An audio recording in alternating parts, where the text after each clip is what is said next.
welcome to Polyphonic Tarot. Today we're going to be doing another reading for client by the initial S. And this querent would like to know basically about their tarot studies. So for you today, we're going to be doing a Celtic Cross using the Tot deck, because you told me that you've been studying the Tot deck for a number of years now, which is excellent. And it is, I definitely still vouch for the fact that I think it's still the best deck out there. It's still, I think, the most life-changing and the most powerful. It has just a really strong current of good energy in it, and I don't know where it comes from, but it does. And the symbols are just really, really quite useful and powerful. So anywho, you told me in your email that your significator, or the card that you use to represent yourself in readings, is the Queen of Cups. So we will be using the Queen of Cups to represent you today. And again, we will be asking about your tarot studies and where that's going. I invoke thee, Ea, that thou wilt send ahead of the great angel who art set over the operations of this secret wisdom, that he may lay his hands invisibly upon these consecrated cards of art, and that thereby we may obtain true knowledge of hidden things to the glory of thine ineffable name. Amen.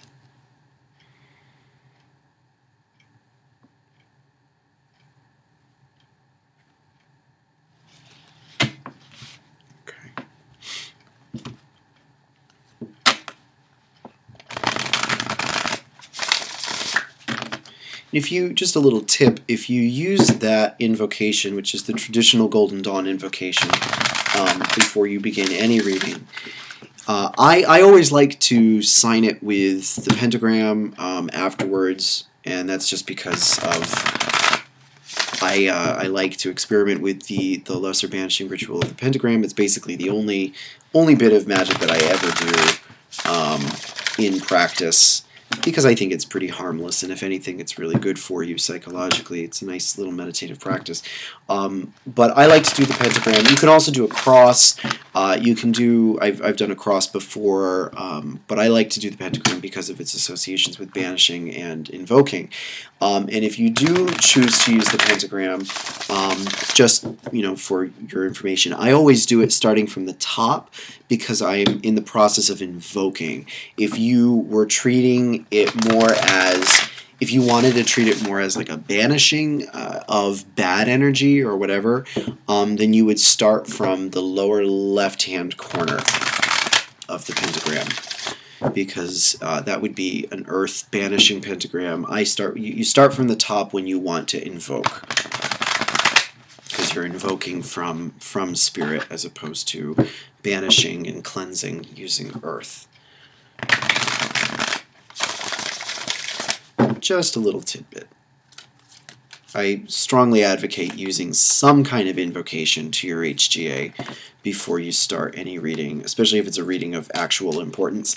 If you're just asking a mundane little question that doesn't really have that much impact, then I don't think you really need to invoke. I do countless readings, daily readings and whatnot, without invoking. But if you're reading for someone else, or if your question is something that you're really, that you really want a clear, accurate answer for, then it is worth your time to invoke in some fashion. And I will say that invocation has worked very well for me through the years, and it is the traditional invocation. And of course, the angel Heru and all of that is essentially, or at least I interpret it as essentially, the same thing as the HGA. So it is a way of getting in touch with your HGA without even necessarily having reached knowledge and conversation. It's a nice little prayer for beginning to ask for knowledge and conversation, actually. It's really worth doing, in the same way that many magicians, or whatever you want to call them, say that the lesser banishing ritual of the pentagram is worth doing daily, as a meditative beginning to one's practices. I really think that little invocation is a really good method to start doing on a daily basis for tarot, especially if you're using tarot as a method of attaining knowledge and conversation, or as a method of communicating with your guardian angel, which is very important. And you always have to start somewhere. You just have to start somewhere, and that little invocation is as good a place as any to start. Alright. Trying to shuffle a little bit better here just because I had pulled out all of my majors last night, and I was meditating on different cards from the majors, so they were all organized. I want to make sure they get nice and mixed up.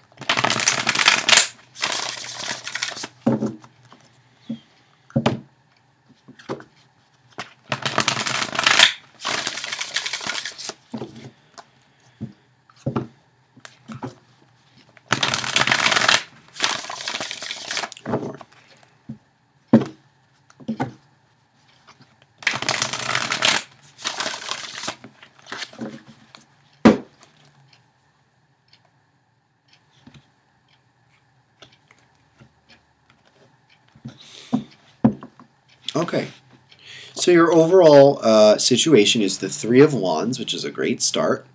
Crossing you is the Seven of Cups, not so great. That's all right. Crowning you is the Eight of Cups, and grounding you is the Tower. Okay. In the past is the Queen of Swords, and in the immediate future is the Ten of Cups. All right, a lot of muck here, but that's okay. Perspective, Six of Wands, but that's good.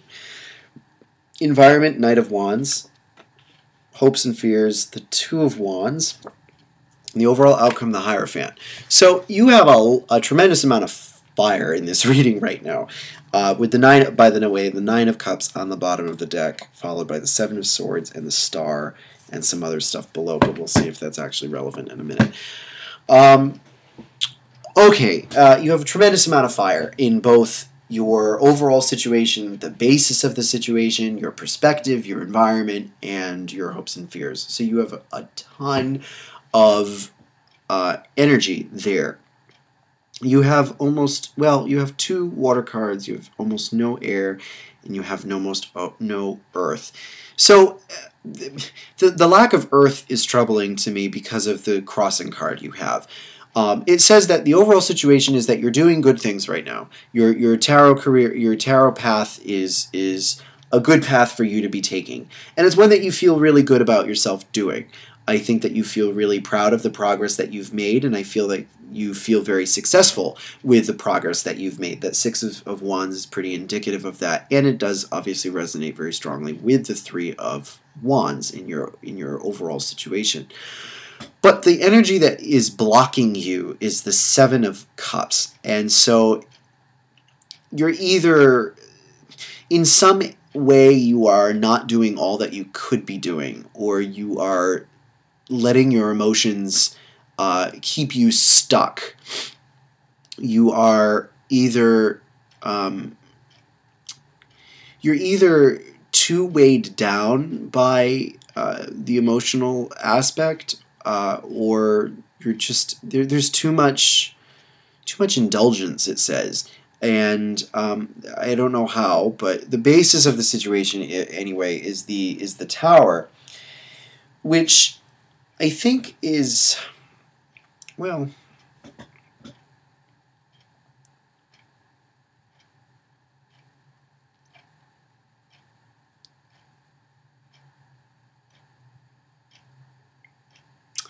I think it's interesting that you have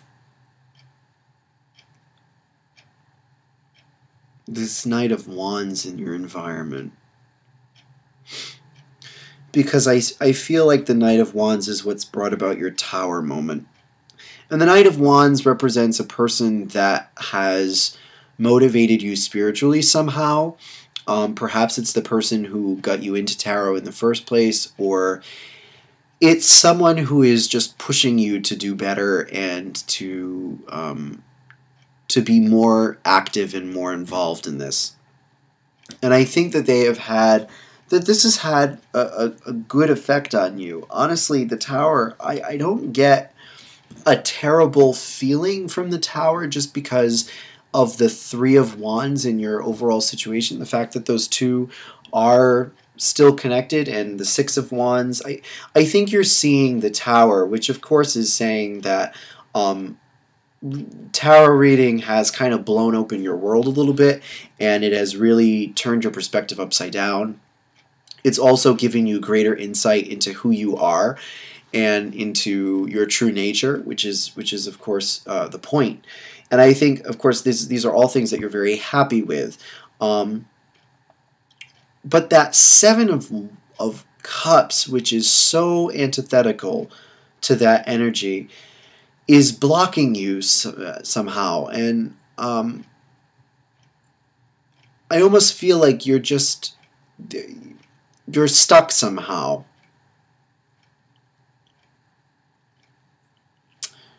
Yeah, this little L here of water is really counterproductive to everything you're doing. And the interesting thing is that what you want is self-empowerment. You do this because you find it empowering and because it opens up your choices, it opens up your perspective, and by knowing more about yourself in your actual reality instead of the reality that you may be making up, that's all very empowering. I mean, that's really the heart of it. That the Seven of Cups, the big crucial difference between the Seven of Cups, which is what's blocking you, and what is actually functioning in your life right now, which is the Tower, is that the Tower is all about the reality check. And so you are going through one of these moments of a shocking revelation, and you're being shown the truth, and it's not necessarily pretty and it's not necessarily easy, but it's something that you know you still have to go through, and it's one that you know is going to make you stronger.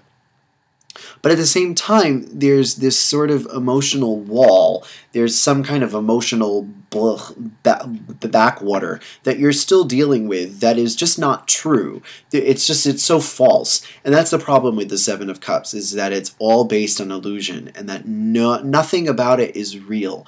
All of the happiness that you derive from the Seven of Cups is just not, it's not real, it's not tangible, it's false, and it's just not as wholesome as pleasure and happiness should be. So there's something in your life that you're still attached to, that you're still holding on to, that is holding you back in some way. And the thing is, you know, this is something that I feel that you've known is not good for a long time. Because the Queen of Swords in your past represents an influence that is very honest, is very truthful. She doesn't lie, the Queen of Swords. The Queen of Swords can be a bitch, but she doesn't really lie usually, unless she's very negatively aspected. And she's usually associated with truth-telling and being honest and having very clear communication. And being honest about one's feelings and one's emotions. So, you know, while the Seven of Cups may be a habit that you've developed that has come from a place of loneliness that the Queen of Swords can also represent, and a feeling of isolation that she can represent, a feeling of hurt, I think the Queen of Swords is also very realistic, and in the past you've been very realistic with yourself about whatever it is that you are attaching yourself to. Now, the Eight of Cups as your sort of your best thing to do here, I think you just need to get over it. Whatever it is, you need to get to a point where you're bored by it, or you need to realize that there is no joy in what it is you're pursuing. And again, I don't know if it's it can be so many different things. On one end of the spectrum, it can be addiction and abuse of drugs or sex or anything like that. On the other hand, it can just be laziness and like a lack of motivation and not really wanting to do anything. You know, it can be, the Seven of Cups has a huge spectrum of just bad slothfulness, and it really represents a bad rut emotionally, and a dependence on something. It really represents an emotional dependence, an over-dependence on something. And again, it really doesn't matter what it is. What matters is that you realize what it is that actually gives you happiness. the Tower is trying to show you that, or the tarot in your readings is trying to show you that this habit is not good for you and that you don't actually need it. It's trying very hard to show you that. And it's your job to finally put two and two together and realize that that it doesn't fulfill you in the way that it should, if it's really something that's good for you, that's going to help you. Whereas I think the tarot reading is actually giving you quite a lot of real happiness, hence the Nine of Cups on the bottom here. There are opportunities for you to find real happiness, but for whatever reason you don't think that you can survive without this, whatever it is. You have the Seven of Swords, so on the bottom of your deck. So all the paths to finding true happiness, you're telling yourself that you can't actually pursue. Because this is just either too pleasurable for now, or it's too diluting.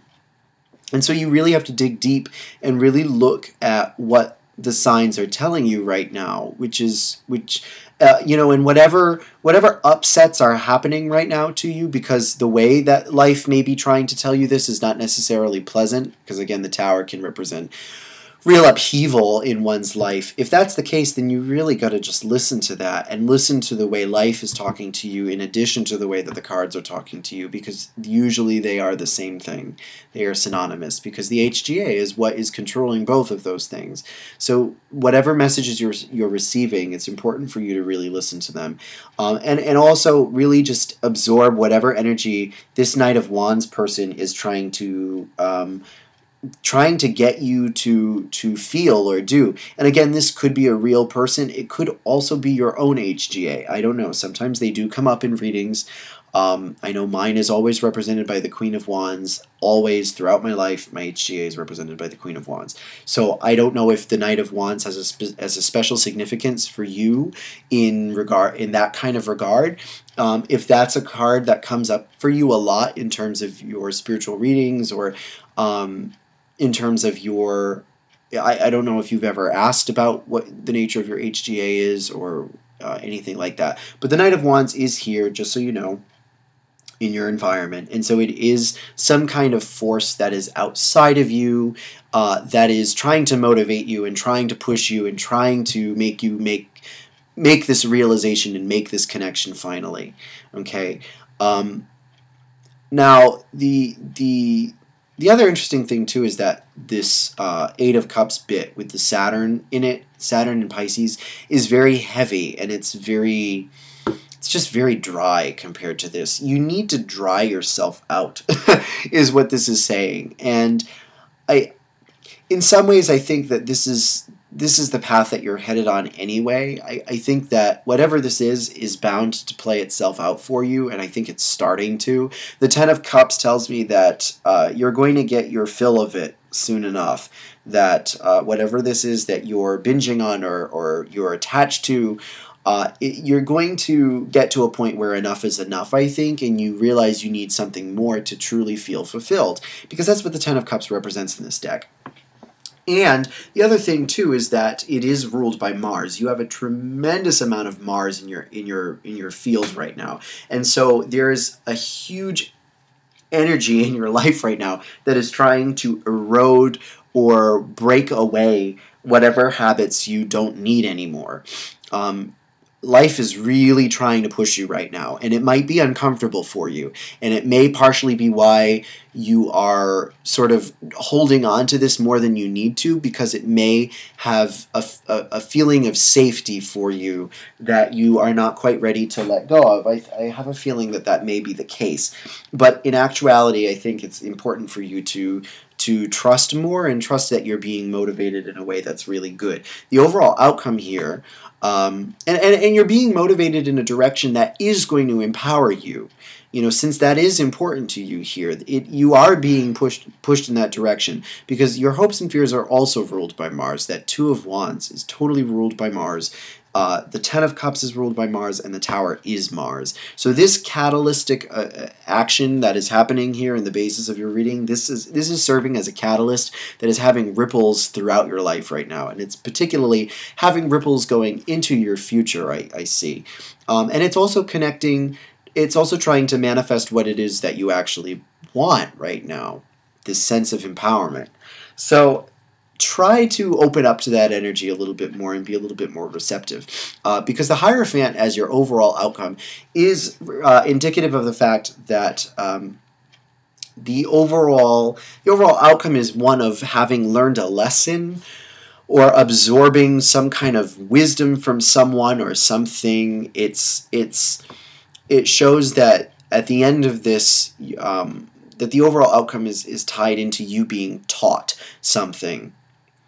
That the tarot is trying to teach you something, life is trying to teach you something, and it's important for you to be grounded enough in order to absorb it. The Hierophant is the only source of earth in your entire reading. You have all the other elements in some fashion. You have, again, that huge preponderance of fire, a little bit of water, some air. You have the same amount of air as you have earth. I really should be honest there. But at the same time, yeah, I don't know. You have all of this fire, and yeah, it's kind of distracting, like the last reading I just did too. But anywho, I think the Hierophant is mostly getting at the fact that you down the road have this lesson to learn, and that's really the crucial direction that you're headed in. And it can also represent, since the HGA, I think, does have some influence here, just because that is how, whenever we ask a question regarding our relationship with the tarot, I mean, that is inevitably what we're going to actually be talking about, because for me, that's how the tarot works. There's no other explanation for it, I think. The HGA is your connection with tarot is your connection with your HGA, and however strong the connection with tarot is likely to be your connection with your HGA. At least that's how I feel about it. And feel free to disagree with me, but I do sense that is an important step for you to make in the future, and is to try to seek help from someone else about all of this, to try to be taught as opposed to teaching yourself. Because sometimes we do get stuck by our own limitations, and we do need that extra perspective from someone else who has a different experience set than ours. So I think that's about it here. Yeah, I see you either down the road going to a teacher or finding the wisdom coming from within yourself, from your own spirit guides. But I do think that it's likely that you will seek instruction from someone else, and also a pattern of a habitual kind of thing too. The Hierophant sometimes represents taking on regimens or habits, developing better habits, and he's definitely more grounded and more secure than your situation right now. I think the Hierophant is also representative of the fact that as your current belief system starts to crumble away and starts to become something different, you're going to develop a new set of beliefs and new habits that are going to be more beneficial for you. Okay, so that's about it. That's about all I've got here. But I think it's good. I think it's just important for you to listen to whatever reality check life is throwing at you right now. Okay, so I hope that helps. If you have any questions, let me know. And I wish you the best of luck with that. So thank you very much again, and Happy New Year and all that.